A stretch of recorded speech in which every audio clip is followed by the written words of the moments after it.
Thank you, Torrin. That's great. I want to start today with Ephesians chapter 2 and verse 8, 8, 9, and 10.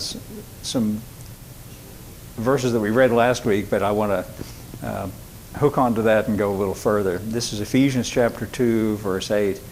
This is a very familiar verse.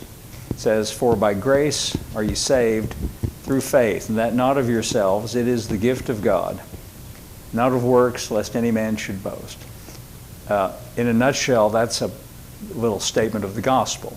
When he says by grace, talking about the grace of God, God's gift, you are saved, placed in a position of safety and security.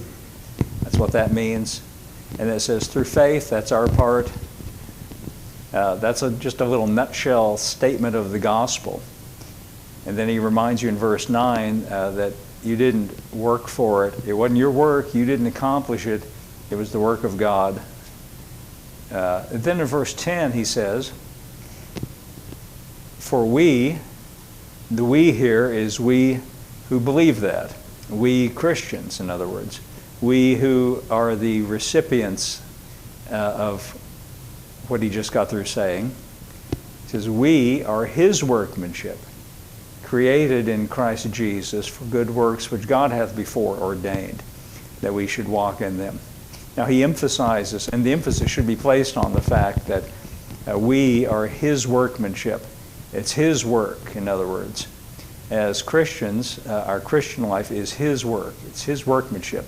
A couple of other passages that we looked at last week, one of them, the Amplified Translation said, "Taking paths which he prepared ahead of time that we should walk in them, living the good life that he prearranged and made ready for us to live." Another verse, translation I looked at last week, during the past week, the Expanded Bible says, "For God has made us what we are." I think that's good. Instead of God, we are his workmanship, the Expanded Bible says, God has made us what we are. That's really interesting. You should let that sink in on your mind. God has made us what we are. The International Standard Version says, "For we are God's masterpiece." Another way of saying it, of interpreting that word that's translated workmanship. We are God's masterpiece. And one I read last week that I really like, the Voice translation, says, "We are the product of his hand, heaven's poetry, etched on our lives." Now, Paul is saying that because he wants us to see it that way. He wants us to have that sort of view of the situation. Now today I want to go a little further and look at another passage. This is in 1 Corinthians chapter 15, starting with the first verse. 1 Corinthians chapter 15, starting with verse 1. And what I want you to notice is, in different language, he's saying about the same thing.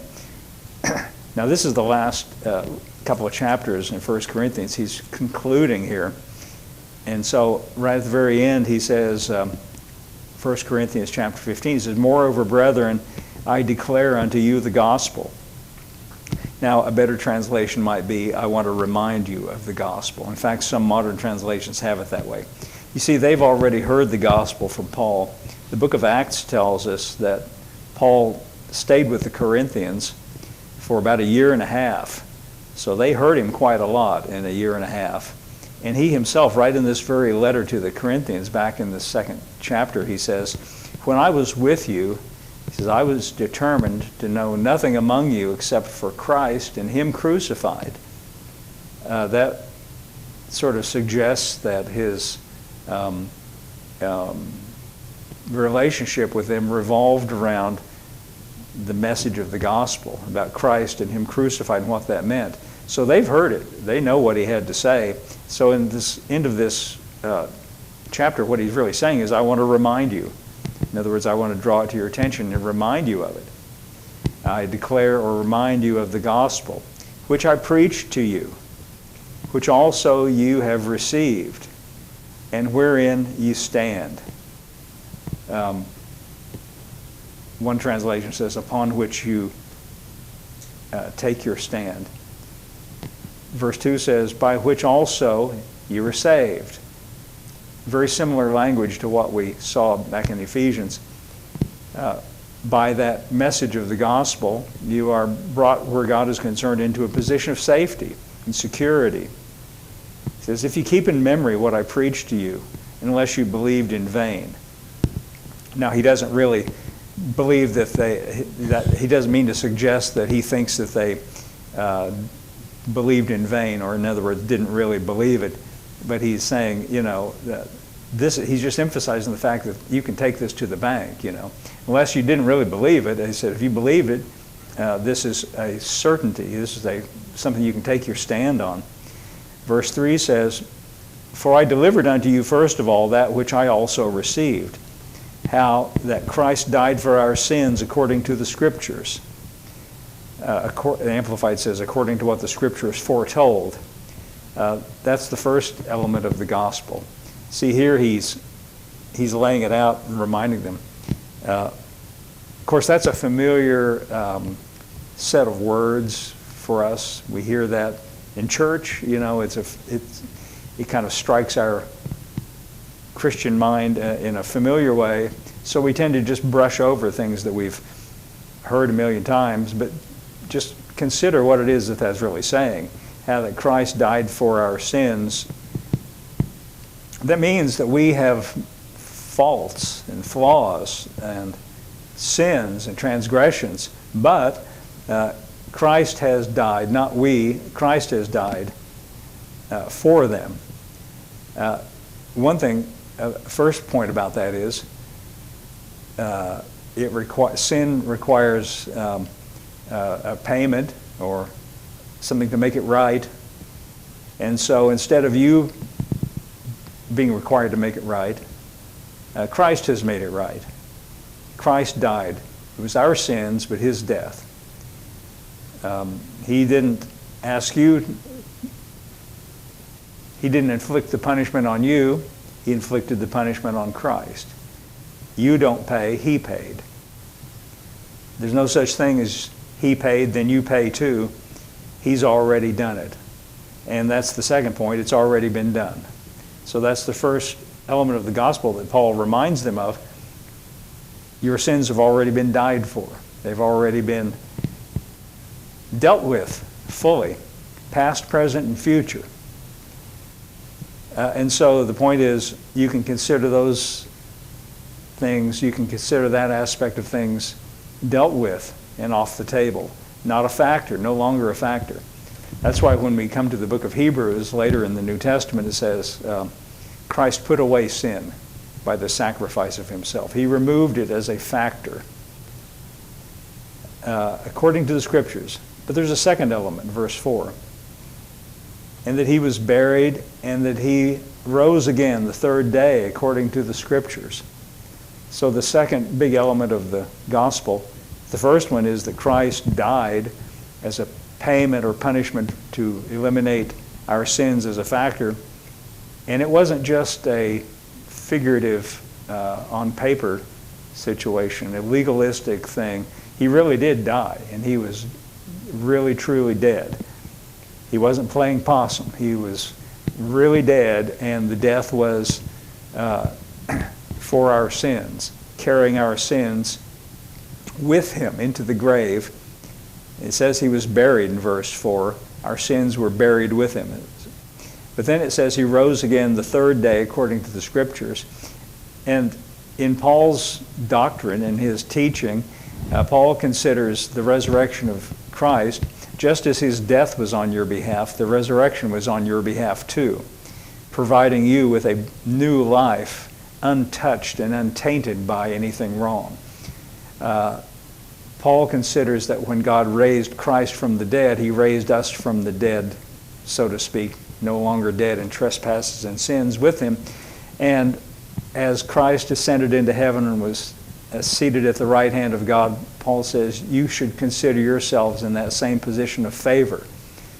The point of the resurrection is that we now stand, because of what Christ did, in a position of complete and perfect favor with God.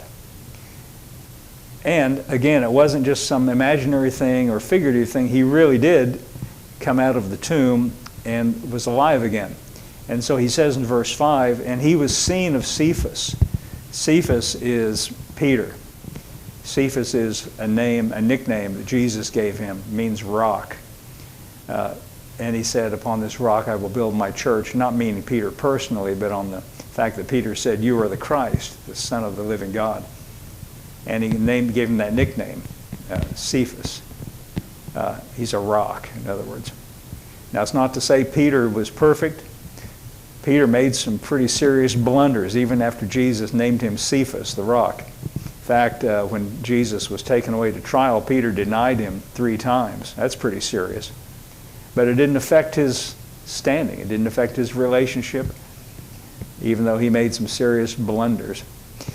So he was seen of Cephas and of the 12. And after that he was seen of, verse 6, above 500 brethren at once, of whom the greater part remain unto this present.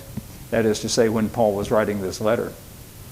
In other words, these people who saw him, not just Peter off in Jerusalem somewhere, but 500 people, many of them still alive, he says, at the time when he wrote this. It wasn't just something that Peter imagined. 500 is a pretty big group. And some are fallen asleep. That means they've died. Verse 7. After that he was seen of James, and then all the apostles. So a lot of witnesses, Paul is saying. Verse 8 says, and last of all he was seen of me also. Last of all. As one born out of due time. That means as one born in the wrong time. In other words, I missed out on all of them. I wasn't part of their club. I wasn't part of their group. As one born out of due time. In other words, me, Paul, the writer here, I'm bringing up the rear, so to speak. And then, in fact, in verse 9 he says, for I am the least of the apostles. On the tail end of it all. And that I am not meet to be called an apostle, because I persecuted the church of God. Now this is true. He says, I don't even deserve to be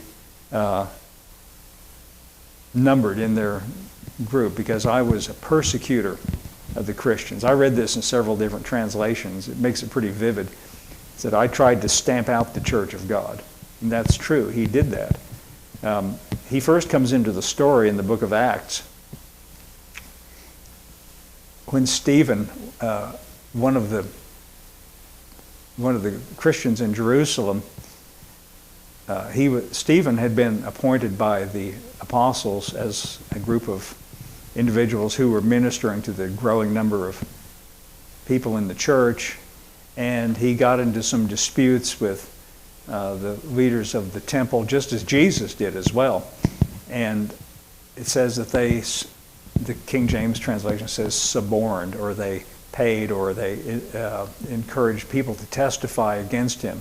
And they brought Stephen into the council in Jerusalem and accused him of, he said, this Stephen is preaching about Jesus, and he said he's going to come and destroy this place, meaning the temple, and change the customs. Well, that's true. Jesus did pretty much say that in his parables, that this place is going to be destroyed. And he sort of intimated that he was just telling him it was going to happen. In fact, in one of his parables, he said, the king will send forth his armies and destroy their city, a parable about them, sort of intimating that God was going to come and destroy this temple. So, that was true. They got him on that. But Stephen, if you read this chapter in the book of Acts in chapter 7, it's a pretty blunt assessment of the nation of Israel. It's just like you took all the Old Testament prophets who spoke about the unfaithfulness of Old Testament Israel, and it's just like if you rolled them all into one, and it's just like a fearsome indictment of the nation of Israel. And it says they stopped their ears, and they all fell on him and drug him out of the city and stoned him to death. And while that was happening, they laid their coats at the feet of Saul, who later became Paul. And so Saul was present at the death of Stephen. And not only that, but in the next chapter it says that he was fiercely opposed to the Christians and was breathing out threatenings, and he traveled from city to city arresting them. So when he writes this here in verse 9, he says, I am the least of the apostles. It's not even appropriate for me to be called an apostle because I persecuted the church of God. Think of it this way. He's saying, I'm painfully conscious of my own past, my own shortcomings, my own flaws, my own faults. He's bringing that up. He says, yeah, I don't even deserve to be called an apostle because of, he's painfully aware of his own disqualifications. But notice the next verse. This is what I wanted to focus your attention on. With all that in mind, he says, but by the grace of God, I am what I am. And his grace, which was bestowed upon me, was not in vain, but I labored more abundantly than they all. Yet not I, but the grace of God which was with me. Now Paul writes this not because it's only true of him, but the same is true of you and me. By the grace of God, I am what I am. And he writes this because this is an attitude that he is recommending to us. You see, we didn't do in our lives, and we don't have the same faults and flaws that Paul had.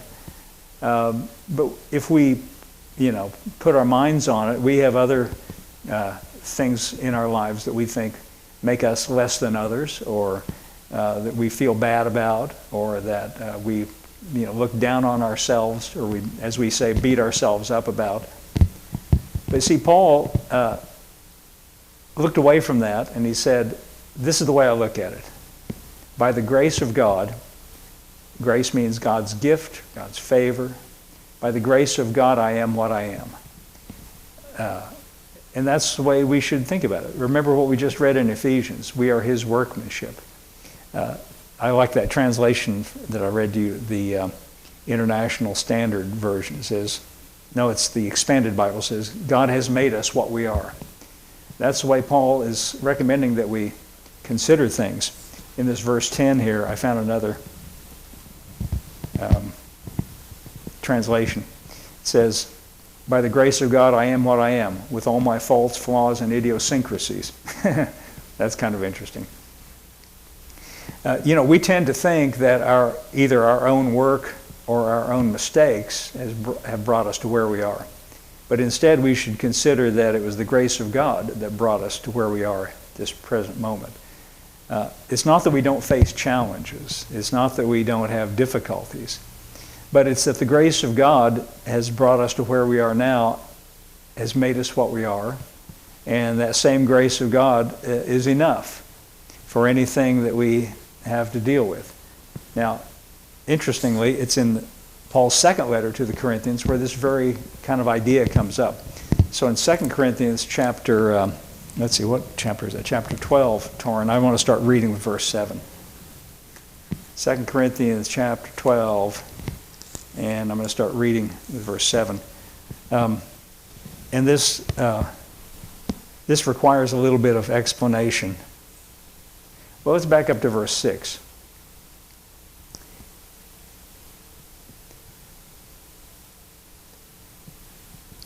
Well, I don't know. We'll start with verse 6, then I'll back up more if I need to, or if I want to. 2 Corinthians chapter 12, verse 6. Now let me give you the background, the big background of what he's talking about here. Paul, among his many faults, is he was kind of short-tempered. This is really making a lot of noise here. I'm going to move it. I keep hearing it making. Maybe that's better. There, is that better? Okay. Paul's kind of short-tempered. He had a short fuse. You get the idea about that. And he's really, really aggravated. Sometimes in his letters you can tell that he's really upset. Like in the letter to the Galatians, that's a little short one, but he's just breathing fire on every page. He's just really, really aggravated. And you know what really gets him going, what really upsets the Apostle Paul, is the fact that with the Galatians and also with the Corinthians, he's the one that started their church. They are his converts. In other words, they came to Christ because of his preaching. Yet his calling was to keep moving and to go to other places, and he did. He walked all over the then Roman Empire and bring the gospel to many others. But as soon as he left, each time, people from Jerusalem who didn't see eye to eye with Paul's preaching, who thought Paul was not telling it the right way, they would come in and try to modify or alter or bring a different message to Paul's converts. Paul's converts were mostly Gentiles. And so these Jewish Christians from Jerusalem would come along and say, now, and I'm just sort of summarizing it and putting it in a nutshell, Apostle Paul, he may be a good man and, he might have some good things, but what you really need to do is follow the Jewish customs. You need to keep the food laws, you need to be circumcised, and you need to observe the Sabbath and all the other Jewish feasts and festivals. And some of Paul's converts would fall in with that and say, well, if you say so. And this really, really made Paul mad, really got him upset. And so here he's writing to the Corinthians, and he's upset about that. And although he feels embarrassed to have to do so, he is reminding them of his authority. He's reminding them of why they should pay attention to him, why they should listen to him. And that's what he's saying in verse 6 here. He says, for though I would desire to glory or to boast, I shall not be a fool. For I will say the truth, but now I forbear, lest any man should think of me above that which he seeth me to be, or heareth me to be. Now I've got to admit, in the King James translation, that is really tangled up text, and it's hard to make sense out of what he's saying. Let me read you that verse 6 out of another translation. You see, here's the expanded Bible. It says, but if I wanted to brag about myself, I would not be a fool, because I'd be just telling the truth. But I'll spare you, because I do not want people to think more of me than what they see me do or hear me say. That is because of these extraordinary revelations.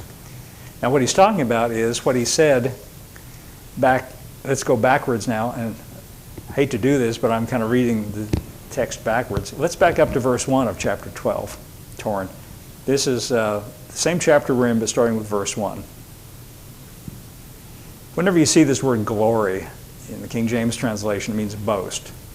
He said, it is not expedient for me doubtless to boast or glory. I will come to visions and revelations of the Lord.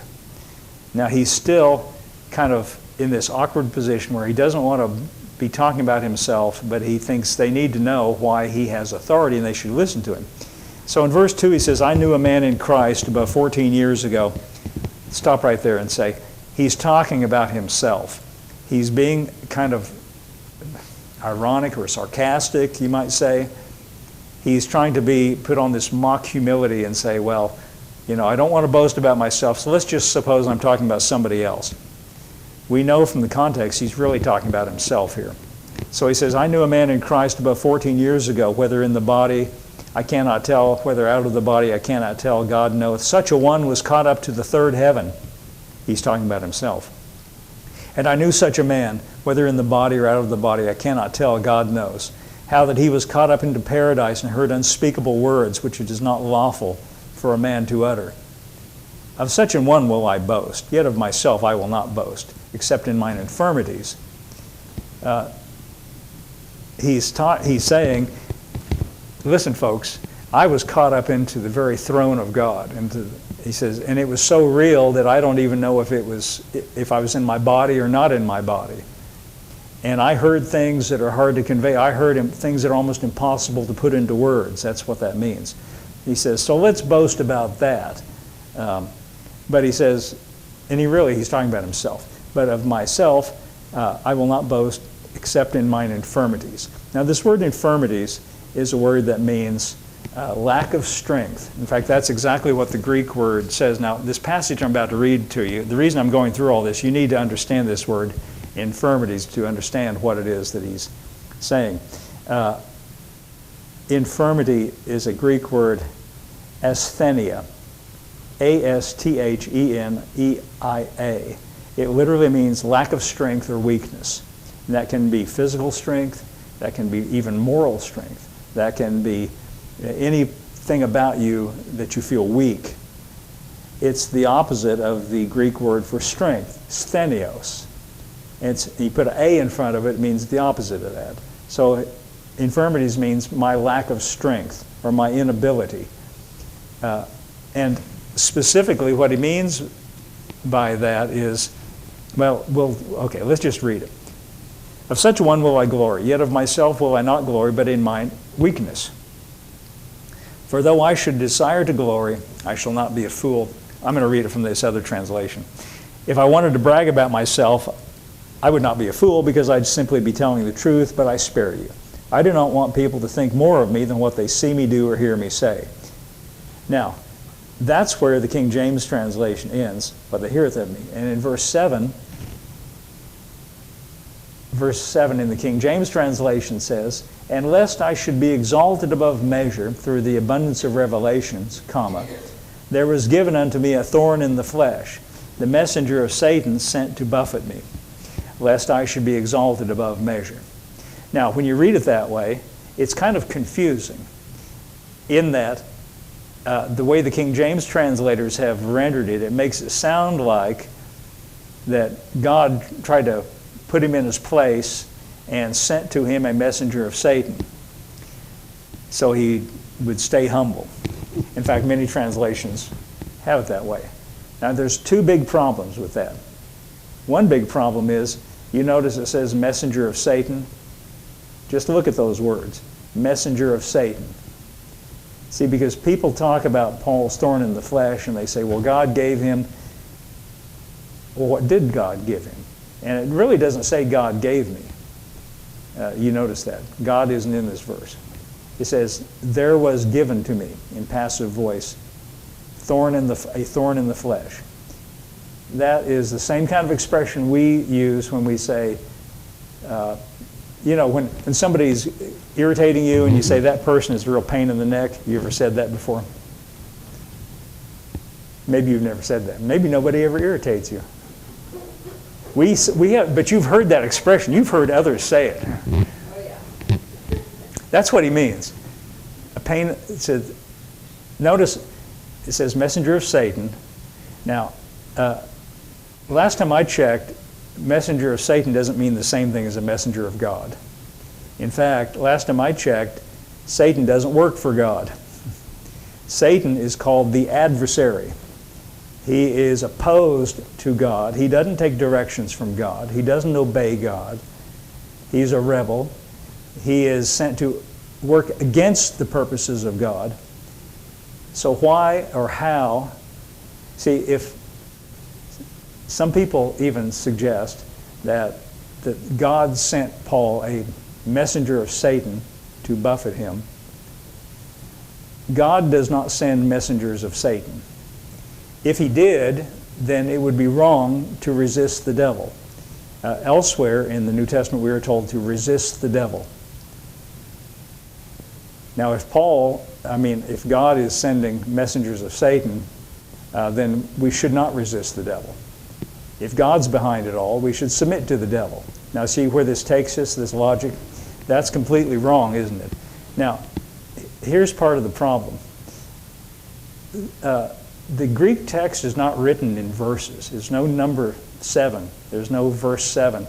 If you've ever seen a Greek manuscript, it looks like a bunch of Greek letters all strung together. And so the person who translated has to figure out where one sentence ends and another sentence begins, where one verse ends and another verse begins. This little phrase here at the beginning of verse 7 where it says, "And lest I should be exalted above measure through the abundance of the revelations," some translations suggest, and do it this way, they don't put that as part of what he says next, but what he previously said. In fact, in the previous verse, Torrin, could you go back to verse 6 again? Verse 6 says, "For though I would desire to glory, I shall not be a fool, for I will say the truth, but now I forbear, lest any man should think of me above that which he seeth me to be, or that which he heareth me to be." In other words, I don't want anybody to think about me higher than what they hear me say or what they see me do. And some translations put that little phrase, so I won't be exalted above measure because of the abundance of revelations. In fact, that's what the Expanded Bible says. Now just bear with me for a second. I'm going to read it again. But if I wanted to brag about myself, I would not be a fool, because I'd be telling the truth, but I spare you, because I do not want people to think of me more than what they see me do or hear me say, that is, because of my extraordinary revelations. They take that little phrase and put it with that verse. See, that takes the thought away that this messenger of Satan came because God gave him abundant revelation. Now he's going to give him a thorn in the flesh. He's just saying, because of my extraordinary revelations, that's what I want people to, think of me. Not higher than anything more than what they see me do or hear me say. I found a translation called the Worldwide English Translation, and I was so curious about this because I'd never seen it before. I looked it up. This Worldwide English Translation is prepared by a Canadian Bible teacher named Annie Cressman, who was working in West Africa. And while teaching students through an English language Bible school, and here I'm quoting now, she found that she was spending more time explaining the meaning of English than she was teaching the Bible herself.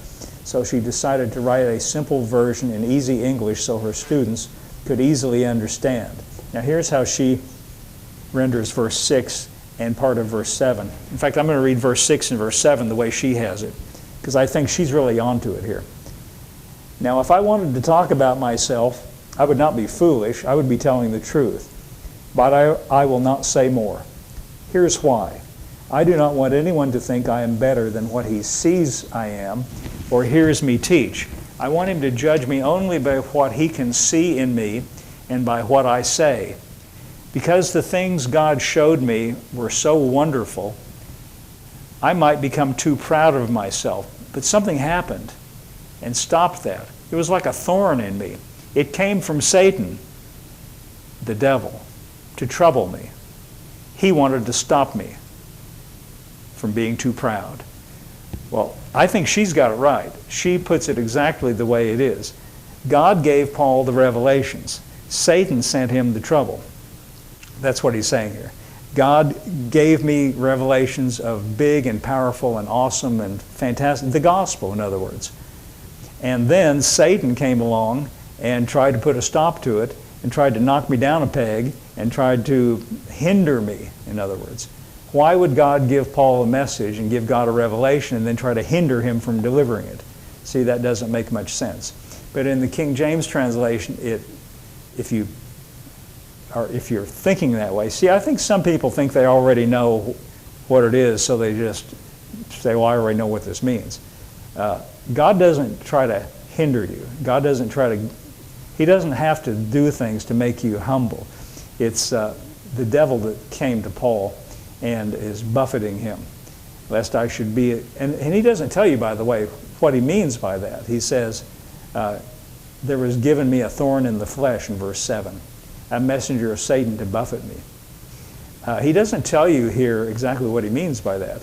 However, if you read the context, it becomes clear. Torrin, could you back up just for a minute? I'm sorry for jumping all around like this. Back up into chapter 11, verse 25. 22, sorry. Here's Paul speaking out of his own aggravation and frustration about these people that came from the Jerusalem church and tried to lay all the Jewish customs on his Gentile converts. Verse 22. Chapter 11, verse 22. No, let's see. 2 Corinthians chapter 11, verse 22. Let's go there, Torrin. Yeah. Are they Hebrews? So am I. Are they Israelites? So am I. Are they the seed of Abraham? So am I. Verse 23. Are they ministers of Christ? I speak as a fool. In other words, he says, I feel foolish having to boast about this, having to tell you this. Are they ministers of Christ? I speak as a fool. I am more. In labors more abundant. In stripes above measure. In prisons more frequent. In deaths often. Verse 24. Of the Jews 5 times received I 40 stripes, save one. Verse 25. Thrice I was beaten with rods. Once I was stoned. Thrice I suffered shipwreck. A night and a day I've been in the deep. That means in the ocean, in the water. Verse 26. In journeyings often, in perils of waters, in perils of robbers, in perils of mine own countrymen, in perils of the heathen, in perils in the city, in perils in the wilderness, in perils by the sea, in perils among false brethren. Verse 27, in weariness, painfulness, watchings often, in hunger and thirst, in fastings often, cold and nakedness. Beside these things, that which are without, that which cometh on me daily, the care of all the churches. Who is weak, and I'm not weak? Who is offended, and I burn not? If I must needs glory or boast, I will glory of the things which concern my infirmities or my weaknesses. You see, here's that word again. When he's talking about his weaknesses or his thorn, he's talking about all this trouble. Now, in our lives, we have frustrations, we have difficulties, we have little problems, but we haven't been beaten with rods. We haven't been in 3 shipwrecks. That's really like unusual. See, most people go through their life and never have 1 shipwreck. Right? Chances are you're going to go through your life and never be beaten with rods. And Paul was beaten with rods, he says, 5 times I received 40 stripes. I mean, this is really unnatural, you see. And he said, I finally figured it out. It's a messenger of Satan. Satan is following him around, some demon, and everywhere he goes, a riot breaks out. And every time he gets on a ship, the ship goes down. Right? That's what he's saying. He said, this is what was happening to me. So now, that's what he's talking about. When he's talking about a thorn in the flesh, he says, this is a pain in the neck. This is a thorn in my side. Think how hard it would be, to go, you just want to go preach the gospel, and then everywhere he goes, something happens to try to hinder him and stop him. So he does the logical thing. Now, Torrin, I'm sorry to make all this jumping around. We're going to jump back to where we were, chapter 12, starting with verse 8. Now, I went through all that. Here's why I went through all that. It took all that time.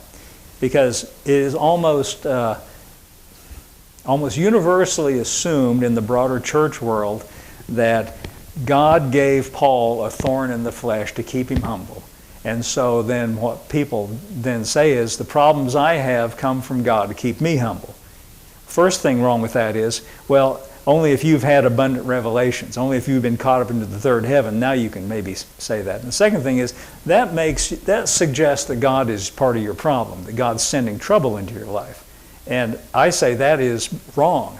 God's not your problem, He's your answer. He's not sending you trouble. It's the devil that brings trouble, if he's even on the case. I'd say most of us, we're not even on the devil's radar.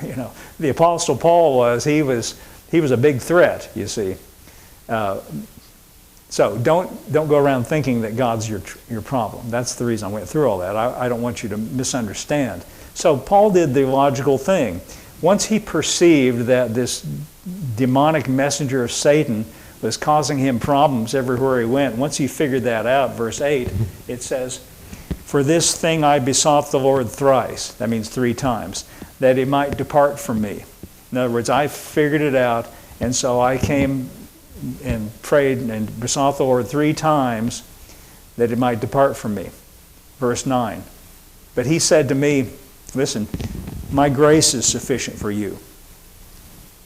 Now, do you remember what he said back in 1 Corinthians, the one I started with, when he talked about his own flaws and his own faults and how he persecuted the church of God and how he was not part of the original Apostles' Club. He was born out of due season and bringing up the rear and all these things that he felt like were his disqualifications. And then he said, but by the grace of God, I am what I am. Right? In other words, it's God's grace that made me what I am. It's God's grace that brought me through all the things I've been through, the bad things and the good things. And out of all of that combination of things, God made me what I am. Now he says, when he's perceived this problem, I prayed about it thrice, and the Lord said, my grace is sufficient for you. That's like saying the same grace that made you what you are, it hadn't gone away. See, you could think of it this way. God's grace is His unmerited favor. The same favor, the same love of God that made you what you are, He didn't pull it back. It's still there. My grace is sufficient for you, for my strength is made perfect in weakness. That is to say, your weakness. My strength is made perfect in your weakness. In other words, God's saying, the Lord's saying to him, I'm strong when you realize you're weak. Then he says, once I got that message, most gladly, therefore, will I rather glory or boast about my infirmities, that the power of Christ may rest upon me. In other words, so He can just take care of the whole thing. The grace of God that makes you who you are is enough to face any difficulty. Here's what a translation I like, verse 9, the Voice translation. It says, I asked the Lord 3 times about this. Finally, He said to me, my grace is enough to cover and sustain you. My power is made perfect in your weakness. That's interesting, isn't it? I like that. My grace is enough to cover and sustain you. My power is made perfect in your weakness. Now let's go on to verse 10. Therefore, I take pleasure in infirmities. I think he's employing hyperbole here. I don't think he actually literally means, oh, I just love it when there's trouble. I think he's saying, I've changed my perspective on it. I take pleasure in infirmities and reproaches and necessities, persecutions and distresses for Christ's sake. For when I'm weak, then I'm strong. In other words, I got a new perspective on the situation. The same grace of God that made me what I am, He's with me and working on all the things that confront me. And He's strong. If I can't handle it, then He can be strong. Torrin, could we read this in the Amplified Translation of verse 10?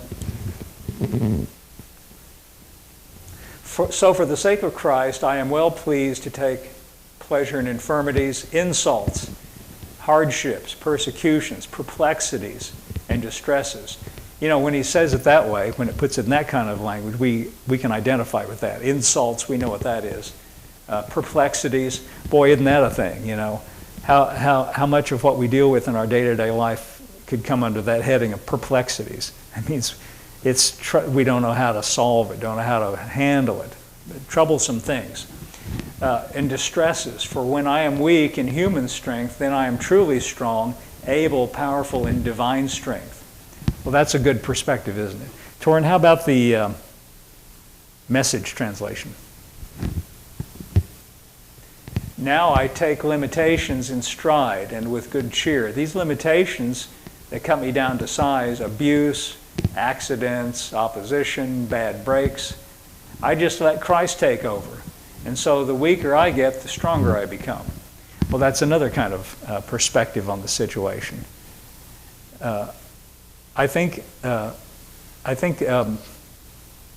back in 1 Corinthians, when Paul said, by the grace of God I am what I am, he's got an even deeper and more profound revelation of that fact as he's writing this second letter to the Corinthians. And I think these are really important things to consider. Now, what we've been reading so far, it's about you and your relationship with God, and saying that you should look at your life and your identity and say that by the grace of God I am what I am. God made me what I am. All the different elements together. My unique personality and strengths and weaknesses. You see that here? Both the things we consider good, but the things we consider our weaknesses. All those things come under the heading of His grace.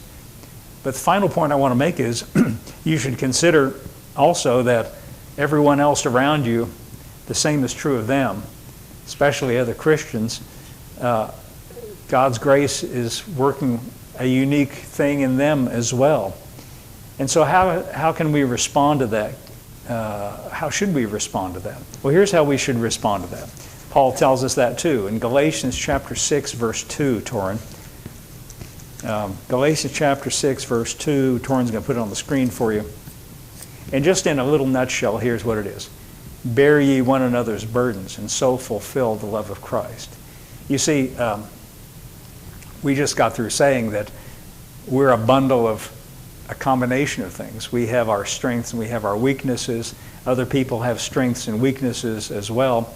Other people are struggling with different things as well. So what we need to do then is recognize that God's favor and His grace is resting on us. That's for our benefit. But then recognize that other people are dealing with their own kinds of perplexities and troubles and problems. And so we help one another. We bear the infirmities of others. Here's what the New International Reader's Version says. Carry one another's heavy loads. If you do, you will fulfill the law of Christ. And here's one I like. The New Living Translation says, help each other in troubles and problems. When we do that, it's as though we're becoming, in a sense, almost the agents of God's grace in somebody else's life, bringing assistance and help. We could be the avenue of that. When Paul said that the places where I'm weak, then God can be strong. We could sometimes be the avenue of bringing that encouragement or that strength to others. Bear ye one another's burdens. Okay, I think that's all we have today. Any prayer requests before we go? Or does anyone need prayer for anything?